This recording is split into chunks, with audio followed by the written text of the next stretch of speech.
Mushrooms to some symbolize the start of either the rise or the decline of the human race. The consumption of mushrooms was very necessary in the early days of man because it provided great nutrition. It was also very abundant, and unlike other organisms we use for food, it did not fight back or run away. But we have since evolved for more primitive ways as a species and found many other means for food. Aside from food, through the process of trial and error of finding out what is good to eat and what is not, we have come to find out that mushrooms have many other capabilities other than just nutrition. Among these abilities are the ability to make one mildly to intensely sick, the ability to heal one from a mild to intense sickness, and in some cases to outright kill. With the mastery of growing mushrooms nearly at hand, our interest in mushrooms has shifted out of an interest for its nutritional capabilities and into its interest for its other ones, namely its ability to house psychoactive compounds that, when ingested, will give you a psychoactive hallucination or trip. Mushrooms in the Hymenogestaceae family, entering the psilocybe genus, evolved to house one of these three compounds: psilocybin, psilocin, and baseocin. The psilocybe genus that houses these psychoactive compounds is more commonly referred to as shrooms and is found all over the world. It is actually theorized that these shrooms is what made humans into the complex society we are today. The stoned ape theory suggests that when humans were no more than great apes, that we found these mushrooms and had to ingest them, and this provided us with a trip, and the trip provided us with some level of existentialism, and any level of existentialism forces the mind to think in a more complex manner. We are also not the only species that have been known to take part in the use of psychoactive compounds. Among other species are wallabies in Australia that are known to eat farmers' poppy seeds, cats, and like the house cats that like obsess over catnip, and even extremely smart animals like dolphins get high by playing pass with a pufferfish with their noses. And these have all been confirmed to affect them on a psychoactive level. While it may have been beneficial in the long forgotten past, in today's recent history of the use of mushrooms has had a generally negative light on it, with some psychoactive partakers being diagnosed with psychosis and others being deemed as detached from reality or unproductive to society. And a few others are capable of going back to living their lives completely normal before they even tripped. However, I have come to support the realization that these negatives and cons of shrooms are actually extremely conditional and can be avoided by simply changing and controlling your perspective going into a trip and your mindset moving forward, allowing us to benefit from the many good qualities that are only available through shrooms while retaining none of the bad ones. One of the most feared negative effects from any psychoactive compound is psychosis, which can last forever and progressively get worse as time goes on. The main way it is achieved is through abusing psychoactive drugs day to day, leading to you losing your grip on what is real and what is not. Shrooms are no exception to this. However, psychosis can be completely prevented and combated in its early stages with nothing but one's own mental fortitude. The definition of psychosis is a mental disorder which makes you dissociate from reality. This possible symptom has arguably affected every mushroom partaker, assuming they took enough to trip. What most people don't actually understand is this is the whole reason of tripping. In small amounts, usually half to a full gram, the trip of mushrooms will be very similar to the high of marijuana. This is called microdosing. Although many claim the feeling of a high from microdosing is a lot more euphoric than weed, the high of mushrooms target your ego in a small amount just to boost it, to give it what most describe as a good yet incomplete feeling. It is anywhere above 1.5 grams that the ego is further boosted, strengthening your ego so that your thought perception influences your visual perception. And it is here that most have a more complete feeling, and the high is now considered a trip. The duration of these mushroom highs, any one microdosing or tripping, usually lasts from 5 to 7 hours, but the intensity and trip duration can be lengthened by ingesting more mushrooms during or before the trip.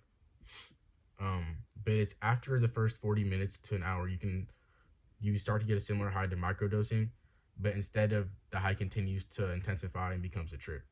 And it may keep intensifying to a certain point, depending on how much mushrooms were ingested. But like I said, the trip targets the ego, the feeling of I am. But when at a trip level high, your ego's insecurities are also amplified, and the feeling of I am can turn into the feeling of am I. Amidst the ego being brought extremely high, the consciousness is also lowered. With the lack of certainty of state of being and spatial awareness brought by low consciousness, and possibly the foundational root of your ego's insecurities coming forth through visual and auditory hallucinations, it is simple to see how someone have an unenjoyable time. If the trip does amplify your ego's insecurities, then it may put one in a sad state. And this sad perspective it will influence your trip, making the things you hear and feel sad, making the things you hear and see feel sad or perhaps even scary. Because shrooms forge neural pathways in your brains that are actually much bigger and stronger than regular neural pathways, quite literally making your brain more faster and connected. The insecurities that are brought up can be something from long ago, like some long forgotten trauma that a person pushed out of their memory. This is actually the benefit of shrooms, and also the perfect time to clarify that shrooms are not for everyone.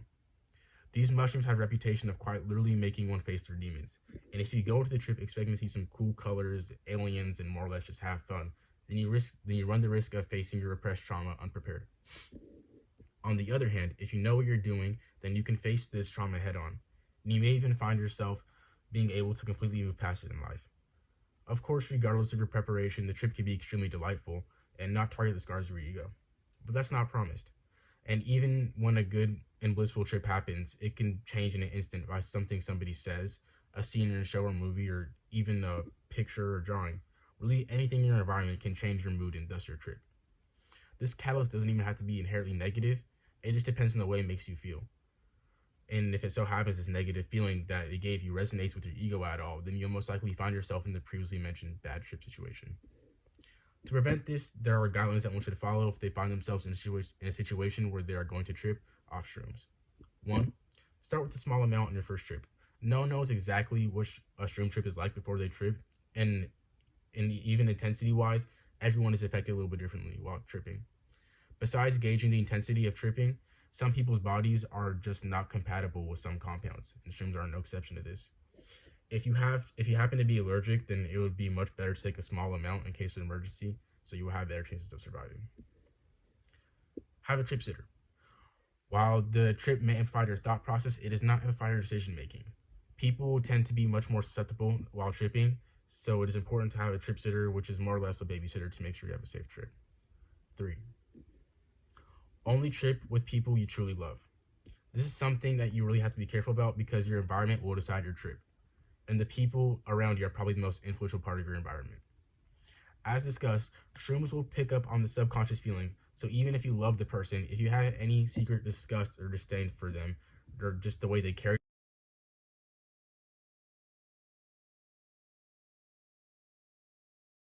If you have any secret disgust or disdain for the way someone does something, or maybe the way they carry themselves, that can be intensified and change your mood and thus your trip. It is important to be around people you truly love and trust and know. If you don't completely know someone, what you don't know about them can come back to haunt you as insecurities later on in your trip. 4. The most important rule is to have a meaningful reason to trip. Be prepared for any demons you may face, or rather go into the trip expecting to see them. If you don't have an idea of something you want to learn about yourself, or an event or experience you want to overcome, or a mindset you wish to change, then you risk facing any of these being unprepared, which has been traumatizing for many. 5. Think critically about your trip. While tripping, you have little consciousness. Your energy here should be spent in the moment, observing and accepting what is going on around you. Trips can be a little cryptic, and you won't think as critically while tripping, so just sit back, relax, and take as many mental notes as possible. Later, when your trip winds down, I encourage you to then think critically and consider what happened. Ask why it happened, what is it referring to in your life, and what happened, why it happened, and what it is referring to in your life. You should be able to answer the first question pretty quickly, but it may take weeks or days to answer the other two. You should also not be tripping during this time. You need to allow your mind to process everything completely, and once you understand the meaning of what happened, you then have a choice of implementing it into your life. If you return to this blind, then any revelations made at the end are usually incomplete, with no understanding of the real connection to your life or why it should be applied. And these revelations can be earth-shattering, forcing you to change the way you live forever. If you knew what you were doing, then you knew this would happen, and these are the results you would want. Reality is different now, but it's still real, it's just in a different way. If you don't know, then you're lost and confused, and your perception of reality is different with no explanation, making you feel like you entered a fake reality, or basically the start of psychosis. Surprisingly, psychosis is actually the only real lasting negative effect and can easily be avoided.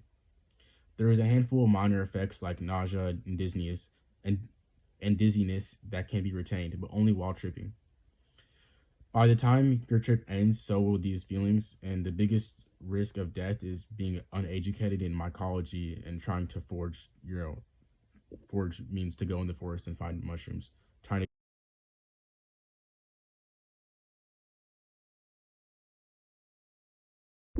The biggest and perhaps only risk of death, unless you are allergic, is by being uneducated in mycology and going out into the forest or wilderness to go find your own mushrooms.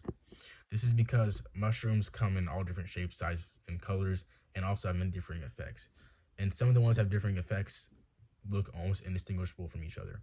So, for example, if you are trying to eat a mushroom that is good for nutrition or healing capabilities, or perhaps makes you trip, you may instead be eating a mushroom that can make you very sick or perhaps kill you if you do not know what you are doing.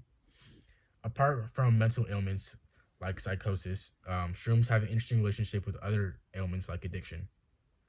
Shrooms is one of few, if not the only drug that sparks no addiction. The people who come back to shrooms or claim to love them either know its capabilities on a mental capacity and have reason to trip, or they think it's a party drug and have not suffered from an unprepared, meaningful trip. But regardless of why someone trips, developing a chemical dependency like you would with other drugs is just unheard of. And in fact, it's the opposite. Shrooms actually develop a tolerance to the psychoactive compound that lasts a few days to a week to weeks. The tolerance gets stronger if you don't wait a few days to weeks in between trips, and it's actually cross tolerance, meaning that if you decide that you want to trip and use other drugs like LSD or acid, it will have a similar tolerant effect on those drugs as well. It is because of this that shrooms have become an increasingly studied method to combat depression. Looking to the future, shrooms deserve a chance to reveal their true potential. Under the right circumstances and with the right knowledge, shrooms can provide therapy for otherwise inaccessible trauma of the mind. Of course, this shouldn't become the leading method to treat depression and trauma, but if the source of hurt cannot be helped or reached by normal therapeutic discussions and methods, then there is a chance that you can reach the source with shrooms. Shrooms have this unique ability to open, connect, and divulge into the foundation of our ego. And it goes without saying that that alone deserves recognition, and that society would be foolish to just dismiss that. Understandably, shrooms cannot just be made legal and sold in stores, as not everyone is mature and knowledgeable about this topic. So, if made legal, it would be treated more or less just like weed, which I don't think that's what the world needs. However, in a therapy or counseling session with the right narrative, explanation, and understanding, I believe shrooms can become one of the best prescription medicines for dealing with mental illness, especially those that a patient cannot fully explain the source of their ailment, especially if it is by repression. Shrooms are not legal, so obviously I don't advise you to take them, especially if you have no purpose in taking them. However, I advise you to stop stigmatizing drugs. I do not blame you, as our country has finally given up the war on drugs, where trillions of dollars were spent for decades, all to spread lies and propaganda about these drugs and scare people away from them. But now we're moving out of the war of drugs and into understanding them. So I challenge you to drop your biases and practice research. While there are many drugs with adverse effects there are also a good amount that have little to none of these. Most of the time, these drugs tend to be natural as well. Things like weed, shrooms, and even DMT. At the very least, these drugs deserve the truth to be told about them, to be the truth about them to be known and understood, despite what it may be. It may bring about love and acceptance or hate and disdain for them. But regardless, both of these are better than lies because lies only create confusion.